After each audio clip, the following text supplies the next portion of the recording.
professor, eu queria passar para um outro tema, também polêmico, que o seu livro trata, que é a questão da imprensa e da mídia. Como acreditar na imprensa e na mídia que está atolada em ideologias e interesses mercadológicos, políticos e financeiros? E como encontrar sentido num mundo de informação transbordante e de excesso de significados? E outra pergunta, a mídia é mesmo o abismo onde a verdade não habita? É interessante, essa pergunta tem a ver com a leitura que eu fiz de um texto de uma pensadora brasileira, que é a Mariana Chauí, e ela escreveu um texto bem curtinho, mas muito interessante, profundo, chamado Simulacro e Poder. Então, o simulacro é justamente esses fantasmas, né, que, por vezes, a mídia cria e a faz detentora do poder. É claro que essa análise dela, da mídia, não contava com um grande movimento revolucionário do ponto de vista tecnológico, que são as mídias sociais. Isso, né? Então, ela está fazendo uma crítica à grande mídia. Né? E não existe uma grande mídia que tenha o grau zero de ideologia. Né? E tem uma frase do Ulisses Guimarães que ele diz assim, eu sempre falo isso para os meus alunos no curso de matemática, eu dou aula de filosofia da educação no curso de matemática no Instituto Federal, e eu costumo dizer o seguinte para eles, repetir essa frase do Ulisses Guimarães, que em política ninguém é redondo, todo mundo tem lado. Né? E eu acho que a mídia, ela também tem lado, ela tem interesses econômicos, sociais, ela coloca ali mensagens que trazem interesses para ela ou para as pessoas que estão investindo financeiramente em propagandas, etc. Então, isso é muito claro. E a Mariana Chauí, ela mostra o quanto essas imagens elas podem ser manipuladas. Ela dá um exemplo que eu acho muito sugestivo, Roger, se você me permite trazê-lo, que é de uma missa que acontece na Catedral da Sé, e nessa missa ela diz o seguinte, que as pessoas que estão assistindo, elas estão contemplando uma missa sem nenhuma bagunça, né, sem nenhum repórter, porque está sendo filmado o padre falando, as leituras, então parece que a missa está ocorrendo normalmente. Mas aquele que está no evento, né, talvez ele não consiga se concentrar na missa, porque tem uma quantidade enorme de repórteres, fotos, luzes, as pessoas um na frente do outro. Então, ela se pergunta, será que quem está na missa está assistindo a mesma missa daquele que está em casa? Então, ela diz, é justamente essa capacidade de gerar simulacro que está presente na mídia. E ela diz que isso é um elemento altamente poderoso, porque pode ser manipulado. Agora, se nós pensarmos o poder das mídias sociais, eu acho que as mídias sociais elas foram capazes de transpor essas grandes mídias. É claro que a grande mídia ainda tem uma ingerência muito grande na vida das pessoas, mas as mídias sociais elas têm uma capacidade muito grande de criar espirais de consenso e também de ira.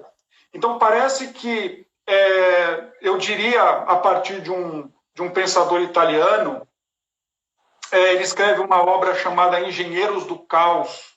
E é interessante que nessa obra ele fala que, antigamente, né, a ira ela era absorvida pela igreja, que sabia muito bem direcionar a ira, as cruzadas, né? Sabia muito bem fazer esse tipo de coisa, e as grandes narrativas políticas, né? Direcionava a ira do grande público.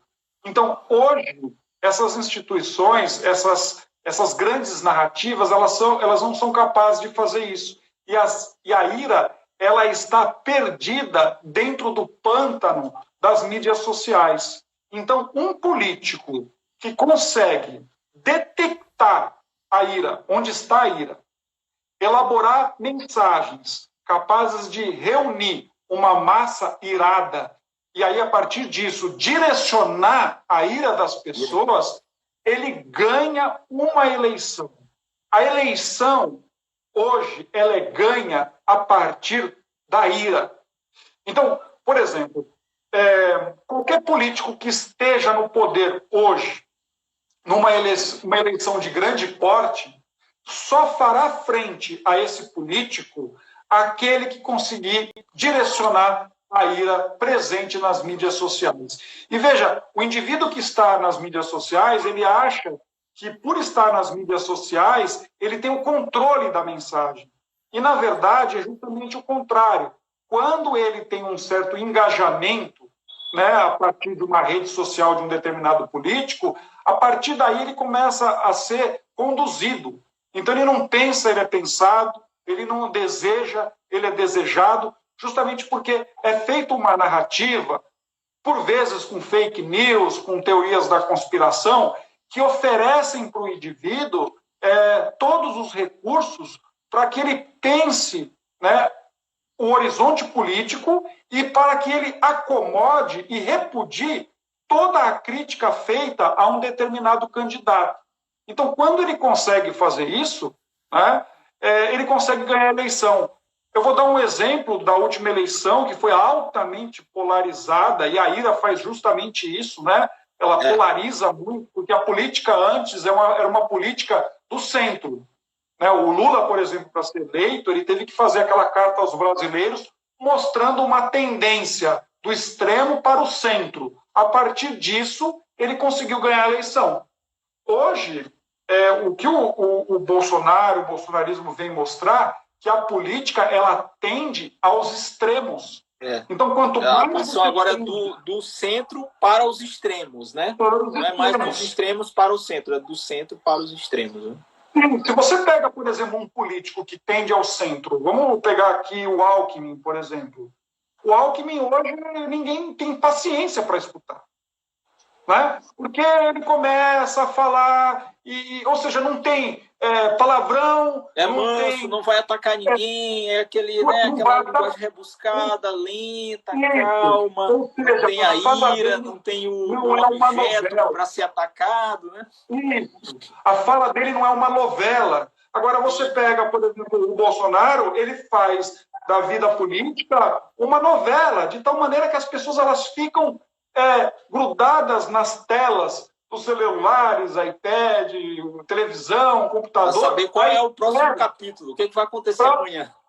No próximo capítulo. Então, isso faz com que, por exemplo, quando ele comete uma gafe, não sei se você lembra, acho que foi ano passado, ele perguntou durante o carnaval, mas, afinal de contas, o que é Golden Shower?